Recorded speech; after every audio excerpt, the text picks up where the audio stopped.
Hi friends, welcome back this YouTube channel. मैं महापारा शाकिर। आज मैं आप लोगों से बात करने वाली हूँ डैंड्रफ के बारे में कि डैंड्रफ क्यों होता है और कितने सारे ट्रीटमेंट है जिससे हम अपने डैंड्रफ को ट्रीट कर सकते हैं घर पे ही। तो मैं टोटल 10 टिप्स आप लोगों को बताऊंगी जिससे आप इजीली घर पे बैठे अपने डैंड्रफ को ट्रीट कर सकते हो, अपने डैंड्रफ को रिमूव कर सकते हो। डैंड्रफ के बारे में सबसे बड़ा मिसकंसेप्शन ये है कि ये गंदे बाल में होता है और अनहाइजीन लाइफस्टाइल की वजह से होता है, जो कि एम्बैरसमेंट का बहुत बड़ा कारण बनता है। हालांकि ये सच नहीं है। डैंड्रफ मलसेजिया ग्लोबोसा नामक फंगस के कारण होता है, जो कि हमारे स्कैल्प पे रहता है और बाल झड़ना, फ्लेकिंग होना, फ्लेकिंग मीन्स कि परत जम जाते हैं हमारे स्किन के ऊपर स्कैल्प में, और साथ ही साथ इचिंग, खुजली होना, इरिटेशन होना, इन सभी का कारण बनता है। वैसे तो डैंड्रफ होने के कई कारण हो सकते हैं, बट कुछ आम कारण है जो कि जनरली जिस वजह से डैंड्रफ होता है उसमें सबसे ज़्यादा मेन कारण ये है कि ये ऑयली स्कैल्प और ऑयली स्कैल्प जो चिपचिपा ग्रीसी स्कैल्प होता है और साथ ही साथ इरिटेटेड स्कैल्प के ऊपर जल्दी होता है। अच्छी तरह से शैम्पू नहीं करने की वजह से स्किन सेल्स बिल्डअप हो जाती है हमारे स्कैल्प पे, जो कि गंदगी बढ़ता जाता है और वो इरिटेशन होना, नोचनी, खुजली होना और साथ ही साथ फ्लैक्स मीन्स की परत जम जाना। तो ये कारण है डैंड्रफ होने के। Malassezia globosa fungus excessive oil feed करता है और ये रेड स्केली स्किन की ओर जाता है। जब स्किन की कंडीशन सोराइसिस में होती है तो बहुत जल्दी डैंड्रफ होता है, और साथ ही साथ जब हमारी स्कैल्प बहुत ही ज़्यादा सेंसिटिव होती है किसी भी प्रोडक्ट को लेके तो भी डैंड्रफ हो जाता है। डैंड्रफ के कारण बहुत ही ज़्यादा इरिटेशन और साथ ही साथ डिस्कम्फर्ट फील होता है, तो इसका ट्रीटमेंट करना बहुत ज़्यादा ज़रूरी है। अगर इसको हम इग्नोर करते हैं तो ये इन्फ्लामेशन स्कैल्प में सूजन भी बढ़ा सकता है, इसलिए इसका ट्रीटमेंट ज़रूर करना चाहिए। मैं अभी आपको टोटल 10 टिप्स देने वाली हूँ डैंड्रफ को ट्रीट करने के लिए। इसमें फर्स्ट टिप ये है कि टी ट्री ऑयल का यूज़ करना। टी ट्री ऑयल में एंटी माइक्रोबियल और एंटी इन्फ्लामेटरी गुण होते हैं, जो कि रूसी पैदा करने वाले फंगस के खिलाफ प्रभावी हो सकता है। टी ट्री ऑयल सेंसिटिव और इरिटेटेड स्किन को सूद करने में, शांत करने में सक्सेसफुल है। मैं इसेंसोल का टी ट्री ऑयल यूज़ करती हूँ। आपको कभी भी इसे डायरेक्ट स्कैल्प पे यूज़ नहीं करना है, आपको इसे डाइल्यूट करके यूज़ करना है। मैं जब भी ऑयलिंग करती हूँ तो टी ट्री ऑयल के कुछ फ्यू ड्रॉप्स मैं ऑयल में मिला देती हूँ। जैसे आप कोकोनट ऑयल लगाते हो तो कोकोनट ऑयल में इस टी ट्री ऑयल के कुछ बूंद आप मिला लो, फिर उसके बाद आप उस ऑयल से अपने स्कैल्प पे मसाज करो अच्छे तरीके से। और नेक्स्ट डे जब आप शैम्पू करते हो तो शैम्पू में भी टी ट्री ऑयल के कुछ बूंद मिला करके आप अच्छी तरह से शैम्पू कर लो और हेयर को वॉश कर लो, तो फिर आपको तुरंत रिजल्ट दिखेगा, इंस्टेंट रिजल्ट दिखेगा कि ये आपके इरिटेशन को बहुत हद तक कम कर देगा। आपकी इरिटेशन बिल्कुल ख़त्म हो जाएगी और आप जब इसका रेगुलर यूज़ करोगे तो डैंड्रफ भी आपका ट्रीट हो जाएगा, डैंड्रफ भी रिमूव हो जाएगा। नेक्स्ट है एलोवेरा प्लांट। एलोवेरा अपने हाइड्रेटिंग और सूदिंग प्रॉपर्टीज़ के लिए जाना जाता है, जो आपके इरिटेटेड स्कैल्प को काम करता है, शांत करता है, और साथ ही साथ जो सीवियर डैंड्रफ के कारण जो आपके स्कैल्प पे जो इन्फ्लामेशन आ जाती है, सूजन आ जाती है, उसे भी एलोवेरा प्लांट ट्रीट करता है। और डैंड्रफ की प्रॉब्लम से ड्राइनेस जो हो जाती है उससे निपटने के लिए ये एलोवेरा प्लांट आप यूज़ करते हो तो ये आपके स्कैल्प पे नरिशमेंट देगा, जिससे आपके स्कैल्प की ड्राइनेस दूर हो जाएगी। तो मैं अक्सर ये फ्रेश एलोवेरा प्लांट, क्योंकि मेरे पास फ्रेश प्लांट है तो मैं इसे फ्रेश एलोवेरा प्लांट को यूज़ करती हूँ। बस आपको इसे कट करना है और इसके बीच जो गूदा होता है उसे आपको जूस के फॉर्म में कन्वर्ट करके मिक्सी में पीस करके किसी भी तरह से आप उसे अपने स्कैल्प पे लगाएं। और ध्यान दें कि जब आप इसे फ्रेश एलोवेरा प्लांट को कट करते हो तो इससे एक ऑयली येलोइश टाइप का एक लिक्विड के तौर पे निकलता है, उसे आप पूरी तरह से निकाल दें। देन फिर आप इसका जो गूदा कहते हैं उसे यूज़ करें अपने स्कैल्प पे। नेक्स्ट है लेमन, जो आपके स्कैल्प और बालों की हेल्थ के लिए बहुत ही ज़्यादा इम्पॉर्टेंट होता है।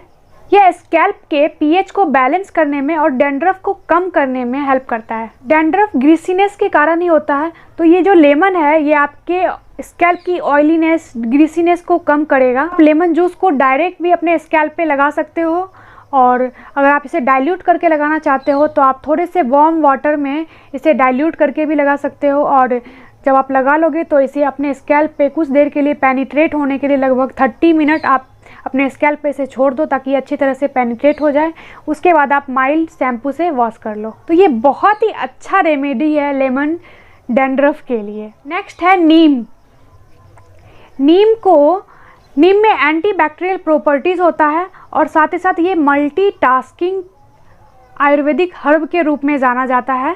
नीम डैंड्रफ को वापस आने से रोकता है और साथ ही साथ ये इन्फेक्शन से फाइट करता है और आपके हेयर फॉलिकल को स्ट्रेंथ करता है और साथ ही साथ हेल्दी हेयर ग्रोथ को प्रमोट करता है। आप नीम के पत्ते के पेस्ट का यूज कर सकते हो हेयर मास्क के रूप में, क्योंकि नीम जो होता है वो डैंड्रफ होने वाले फंगस से लड़ता है और इसे आगे फैलने से भी रोकता है।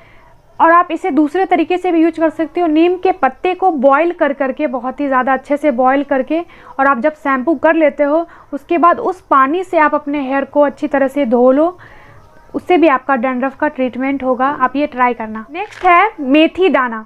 मेथी दाना आपके बाल की ग्रोथ को बहुत ही जल्दी बूस्ट करता है और आपके एक हेल्दी स्कैल्प के लिए मेथी दाना बहुत ही ज़्यादा हेल्पफुल होता है। इसमें एंटी फंगल प्रॉपर्टीज़ होता है जो आपके डैंड्रफ को ट्रीट कर सकता है, डैंड्रफ से लड़ सकता है।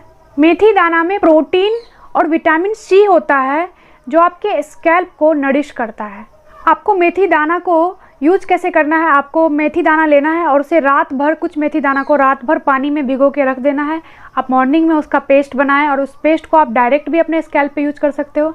अगर आप उसमें नींबू का रस मिलाना चाहते हो तो वो भी मिला सकते हो, या फिर अगर आप उसमें कर्ड मिलाना चाहते हो तो वो मिला करके भी एक मास्क की तरह आप अपने हेयर पे लगा लो। पूरी तरह से अच्छे से स्कैल्प में आप उसे लगा लो और 30 मिनट के लिए उसे छोड़ देना है एज इट इज़। जब वो अच्छी तरह से उसमें एक टाइम पीरियड के बाद अच्छी तरह से कुछ पेनिट्रेट होगा आपके स्कैल्प में, देन फिर आपको माइल्ड शैम्पू से वॉश कर लेना है। नेक्स्ट है एप्पल साइडर विनेगर, जिसमें क्लींजिंग प्रॉपर्टीज होता है और ये बिल्डअप रेसिडुअल स्कैल्प को भी साफ कर सकता है, जो आपके रूसी खुजली को बढ़ा सकते हैं। इसलिए आप डैंड्रफ के ट्रीटमेंट के लिए एप्पल साइडर विनेगर का भी यूज कर सकते हो। और आपको इसे यूज कैसे करना है, आपको जितना एप्पल साइडर विनेगर लोगे उतना ही मात्रा में आप पानी मिला करके शैम्पू करने के बाद आफ्टर शैम्पू आप इसे अच्छी तरह से उस पानी से अपने बाल को वॉश कर लो और आफ्टर 15 मिनट फिर आप नॉर्मल वाटर से अपने बाल को वॉश कर ले। अगर आप इसको मास्क की तरह यूज करना चाहते हैं तो आप एलोवेरा के जूस में, एलोवेरा का जो होता है जेल, उसमें आप एप्पल साइडर विनेगर को मिला करके आप एज ए मास्क की तरह यूज कर सकते हो। नेक्स्ट है आर्गन ऑयल। डैंड्रफ के कारण इचिंग, इरिटेशन और ड्राइनेस होता है और साथ ही साथ फ्लेकिंग परत जम जाता है। आर्गन ऑयल एक इसेंशियल ऑयल है जो आपके स्कैल्प को हाइड्रेट कर सकता है और साथ ही साथ आपके हेयर का लाइफ वापस ला सकता है। आर्गन ऑयल का मॉइस्चराइजिंग प्रॉपर्टीज आपके इचिंग और इरिटेशन को कम कर सकता है, जिससे आपके स्कैल्प को इंस्टेंट रिलीफ मिलता है। तो मैं ये सेलॉन का आर्गन ऑयल यूज़ करती हूँ, आप भी यूज़ कर सकते हो। ये बहुत ही अच्छा आर्गन ऑयल है, ये डैंड्रफ के लिए भी बहुत ही अच्छा ट्रीटमेंट देगा और आप इसे एज ए सेरम भी यूज कर सकते हो, तो आपके हेयर काफ़ी सॉफ्ट और शाइनी भी रहेंगे।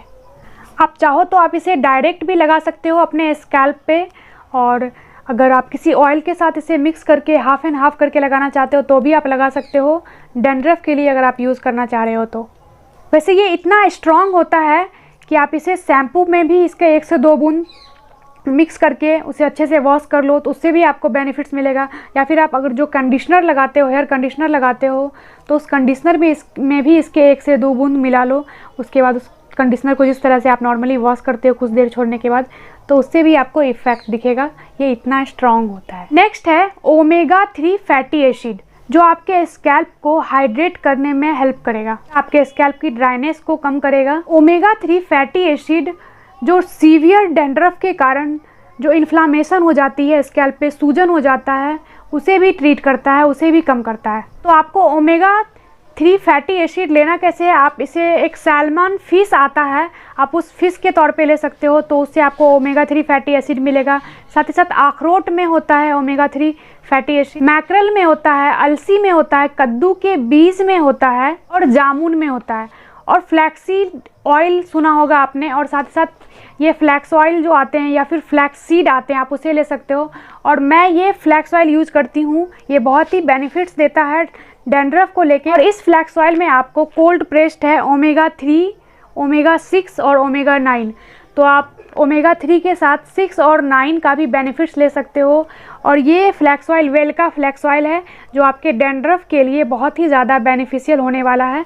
आप तो हमेशा ट्रीटमेंट करते हो, जो कि आप हमेशा बाहर से ट्रीट करते हो, बट कहीं ना कहीं अगर आप अंदर से इनटेक करते हो इस चीज़ को, तो वो आपको ज़्यादा दिन तक दिखेगा, ज़्यादा दिन तक उसका रिजल्ट दिखेगा, ज़्यादा दिन तक आपकी डैंड्रफ वापस नहीं आएगी। नेक्स्ट है हेल्दी डाइट। हेल्दी डाइट से बढ़कर कुछ हो ही नहीं सकता है। आप कुछ भी कर लो, लेकिन अगर आप हेल्दी डाइट फॉलो नहीं करते हो तो कुछ भी नहीं हो सकता। तो आपको हेल्दी डाइट फॉलो करना है। हेल्दी डाइट से आपके हेल्दी स्कैल्प होंगे, और एक हेल्दी स्कैल्प जब होता है वो तभी हो सकता है जब आप प्रॉपर विटामिन्स, मिनरल्स, प्रोटीन आप ले रहे होगे, तभी आपका हेल्दी डाइट फॉलो होगा और आपके हेल्दी स्कैल्प होंगे। और साथ ही साथ आपको इनफ वाटर इनटेक करना है। और नेक्स्ट है स्ट्रेस लेवल। आपको स्ट्रेस लेवल को मैनेज करना है। स्ट्रेस हमारे बॉडी पर साइकोलॉजिकल इम्पैक्ट डालता है और साथ ही साथ हमारे स्कैल्प को भी अफेक्ट करता है। टू मच स्ट्रेस आपके स्कैल्प के ऑयल को और साथ ही साथ न्यूट्रिएंट्स के बैलेंस को बिगाड़ सकता है और आपके डैंड्रफ का कारण बन सकता है। तो आपको स्ट्रेस बिल्कुल भी नहीं लेना है और आपको न्यूट्रियस फूड खाना है और साथ ही साथ स्ट्रेस लेवल को मैनेज करना कि हमारे बॉडी पे इफेक्ट ना पड़े, इम्पैक्ट ना डाले और हमारे स्कैल्प को हेल्दी रखे। तो मैंने इतने सारे टिप्स आप लोगों के साथ शेयर किए। से आपको क्या फॉलो करने की ज़रूरत है? आपको ओमेगा 3 फैटी एसिड, जो कि मैंने कहा फ्लैक्स ऑयल, वो आपको लेना ही है। हेल्दी डाइट आपको लेना ही है और साथ ही साथ प्रॉपर पानी, और जो आपके स्ट्रेस लेवल को मैनेज कर सकता है, आपको अपने स्ट्रेस लेवल को मैनेज करना है। इन 4 चीज़ों को आपको करना ही करना है। और जो मैंने 2-3 रेमेडीज़ बताए, जैसे नीम के बारे में बताया, आपको आर्गन ऑयल के बारे में बताया, लेमन के बारे में बताया, एलोवेरा के बारे में बताया आपको, और साथ ही साथ सबसे फर्स्ट में मैंने टी ट्री ऑयल के बारे में बताया।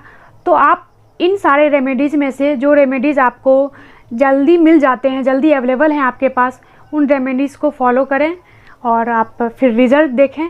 बट आपको स्ट्रेस लेवल को मैनेज करना है और हेल्दी डाइट ये फॉलो करना ही करना है। और आप कौन रेमेडीज़ पहले से कर रहे हो वो मुझे ज़रूर बताइएगा कि आप कौन सा रेमेडीज़ है जो पहले से ऑलरेडी फॉलो कर रहे हो, या फिर ये वीडियो देखने के बाद आप कौन सा रेमेडी फॉलो करने वाले हो, ट्राई करने वाले हो, ये भी बताइएगा। और आपको ये वीडियो अच्छा लगा तो इस वीडियो को ज़रूर लाइक कीजिएगा और बहुत सारे लोगों के साथ शेयर कीजिएगा, ताकि जिनको भी डैंड्रफ की प्रॉब्लम हो वो ट्रीट कर पाएँ, हेल्पफुल हो पाए उनके लिए ये वीडियो। और इस चैनल को ज़रूर से ज़रूर सब्सक्राइब कीजिए इस तरह के वीडियोस और भी ज़्यादा पाने के लिए। Thank you, thanks for watching.